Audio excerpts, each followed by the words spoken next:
Hi, my name's Juliet, and today I'm going to do a quick tour of the non-fiction formats I haven't yet used in Scrivener 3 for Windows, and explain what they are, as I didn't know, and this information may be useful to you. In each of these templates there is a short description of what it's based on, with a caveat that these formats might have changed, which is understandable because these things happen. They also discuss the basics of how to use it. The APA paper template. This is based on the American Psychological Association's 7th edition format. On their website, they state that this style is used by writers in many disciplines around the world, so you may well be asked to use it elsewhere.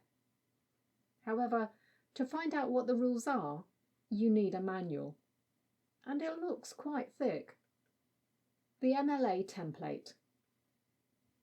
Similar to the APA, this is related to a specific organisation, the Modern Language Association of America, and is based on the 8th edition.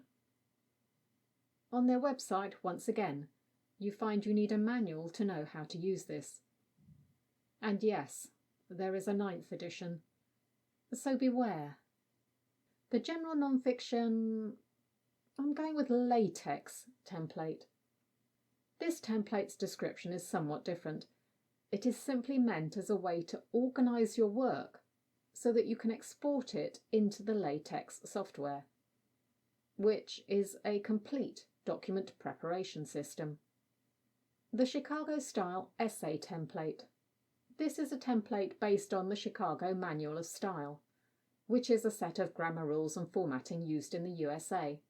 Therefore, this is probably a more general style format for those in the States and anywhere else that might use the Chicago Manual of Style. The undergraduate essay format.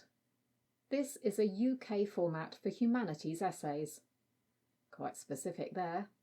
Which is apparently used by Cambridge and some other universities. I tried searching for info on this but could find nothing concrete.